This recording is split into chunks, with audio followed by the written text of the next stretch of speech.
billahi mina seytaani rajim bismillahi rahmaani rahim allahumma salli ala sayyidina muhammadin wa sallim. mbokk yi ñoo ngi leen di nuyu bu baax di leen siyaara di amal benn jotaay boo xamante ni mi ngi aju ci màggalu maam Seynabou Ndiaye gi Cheikhul Khadim Fall moom Sëñ Mor Abdoulaye Fandar amal si benn pàcc boo xam ne bu am solo la muy exposition bi nga xam ne daf koy def ci màggalu maam Seynabou Ndiaye gi. tey nag ñu dalaloon ci Sëñ Xaadim bëggoon ci def ay waxtaan ak moom ndax depuis ñu commencé exposition ba léegi war nañ ci ay waxtaan yoo xam ne si nii moo waraloon tey ñu taxaw ak Sëñ Xaadim Fall di ko laaj sëriñ bi ñu ngi lay nuyu bu baax di la siyaar. waaleykum salaam wa rahmatulah ñu doon nuyu bu baax a baax ak ziar di wax ni asalaamaaleykum wa rahmatulah wa barakaatu. Sëriñ Xaadim tey ñu la doon laaj ci exposition bi nga xam ne dañ koy amal ci màggalu maam Seynabou Ndiaye gi ndax yan taxawaay la am ci bis bi ak sabab bi nga xam ne moom war exposition bi ñu doon sàkku nga leeral ñu ko tey. waaw ñu ngi nuyu ñi ñuy seetaan ñëpp ak ñi ñuy teewlu bu baax a baax di wax ci turu commission culturelle bu màggalu maam Seynabou Ndiaye d'abord. bu ñu waxee commission culturelle moo ëmbaale exposition bi ñu war a am exposition bi ndax ab pàcc la ci commission culturelle. exposition bu ñu ko dee wax mooy loo xam ne ndaje lay doon boo xam ne day woo ñëpp wala nga def ab gëstu ci kenn ngir xamle moom mooy lan. yu baaxoo ko def nag ci màggalu maam Seynabou Ndiaye chaque année bu ñu nee suba la màggal bi ba bisu màggal bi ñu koy taxawal. li ko tax a jóg nag mooy borom màggal bi muy maam Seynabou Ndiaye mi nga xam ne moom lañ koy defal di ko fàttali. di si indi ay jaar-jaaram ak di ko xam ne chaque année dañuy jël benn thème boo xam ne day amal solo askan wi waaye thème boo xam it day soññu jigéen ngir fi mu bokk may jigéen tamit ngir mu gën a xam boppam ci société bi. waaw moo waraloon ñu sosoo ñu taxaw exposition boobu muy pàcc si màggalu maam Seynabou Ndiaye di ko def chaque année dañu jël benn thème si maam Seynabou Ndiaye ku ñëw mën a visiter loolu. xam daraja ki ñu defal bés bi. ak ay jaar-jaaram ak lu mel noonu ndax bu ñu waxee màggal loolu daf si am solo. loolu ñoom mooy màggal rek moo tax ñu. léegi suñu la doon laaj exposition bi ndax dañ koy yemale ci wax gaa yu baax yi fi jaar rek. waaye xëy na dafay jàll ba ci borom xam-xam yi nga xam ne Sénégal am na leen tey ñu war leen a waxtaane wala moom dafa am si benn jamono benn kii wax daf si tënku rek ndax ak it opinion bi ñoom ñu ngi ciy gis seen bopp bu baax a baax bu ñu ñëwee ci màggal gi. waaw exposition bi tamit ñaari at yi ñu ko njëkk a def. dañ ñaan yam si maam Seynabou Ndiaye rek waaye bi ñu demee ba xam ne jamono. ak technologie ak développement dafa weesu ko ñuy 3e édition d' exposition bi moo tax ñuy def parrainage bi maanaam. mag ñi toppoon maam Cheikh Ibrahima Fall chaque année ñu jël benn mag boo xam ne dañ koy tuddee exposition waaye tuddee kooku tekku ni dafa am lu ñuy laaj wala lu ñuy def si kooku. waaye taarixu kooku histoire kooku la ñu bañ mu rëcc. moo tax ñu commission bi tëraloon def benn kii boo xam ne dañ koy tuddee dañuy def benn parrainage boo xam ne mag ñi toppoon Cheikh Ibrahima la ñuy tuddee exposition bi daal di dem fi ñëw ki leen fi nekk muy xalifa bi. mu jox ñu ndigal jox ñu taarixu mag moomu. toppoon Cheikh bi ak ay jaar-jaar. waaye teewul tamit exposition bi dina dugg si actualité loolu dañ ko bëgg a tàmbali actualité maanaam jamono bu ne la sa gën a fees. moo xam lu mën a doon ñu indi si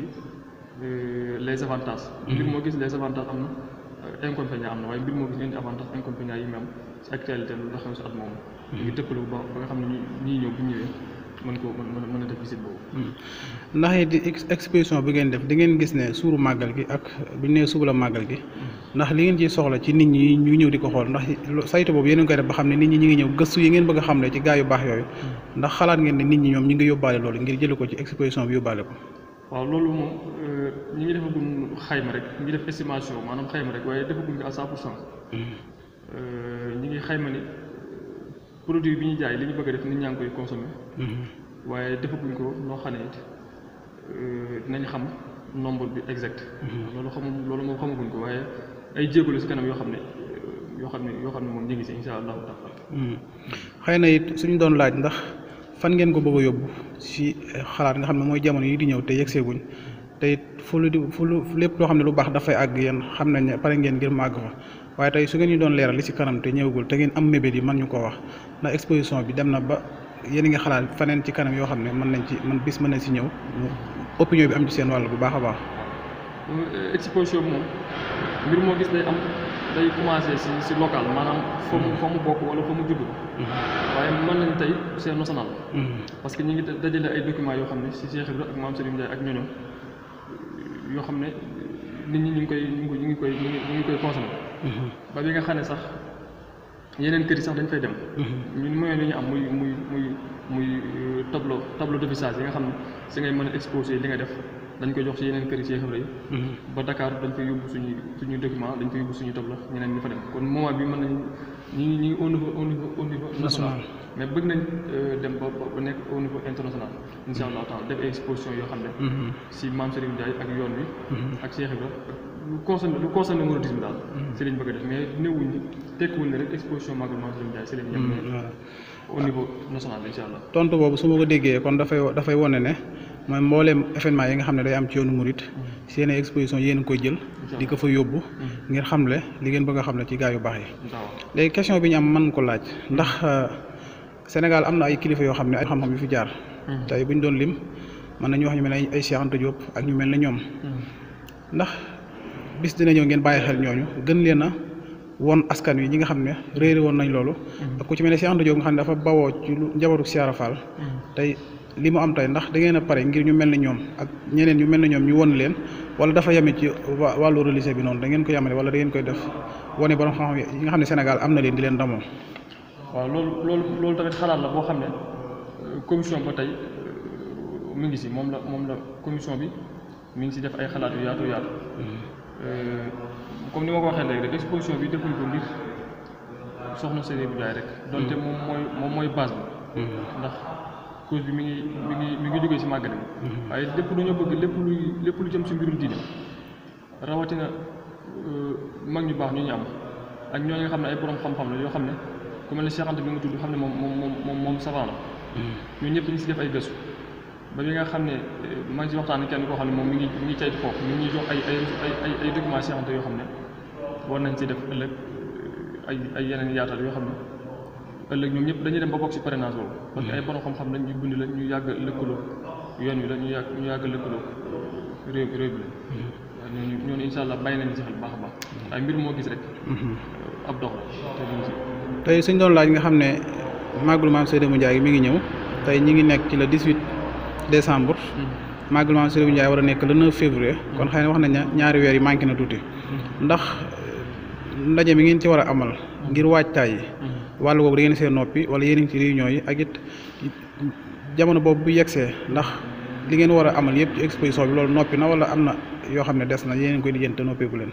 waaw mbirum réunion yi moom li ñuy njëkk a def mooy réunion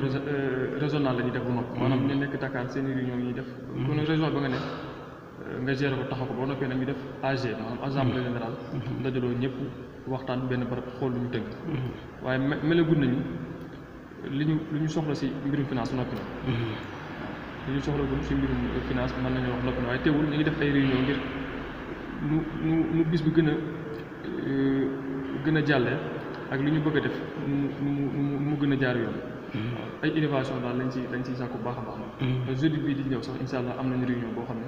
ñu ngi koy amal fii si Touba insha Allah taala kon Cheikhul Khadim dafay mel ne jotaayu màggal Mame Seynabou Ndiaye dafa doon mooy année 2019 bii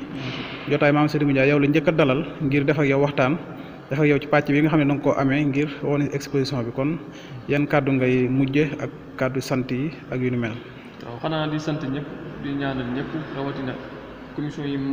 di ŋànk màggal gi nga xam ne ku ne dañ si amee pàcc commission boo géré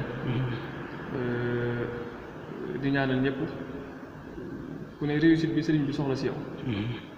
sëriñ borom motale ko waroon nañoo jiital sax suñu ñëw sëriñ Cheikh Bintou mi nga xam ne moom moo fi nekkal sëriñ bi di kilifa bis bi ñu jëm ak lépp lu aju si kër gi ku ne commission bi bu ñu dénk ñu ngi lay si ñaanal réussite nga am ko si bu soobee yàlla ñu ñaanal ñëpp màggalu jàmm amiin ñëpp ñëwul jàmm dellu si jàmm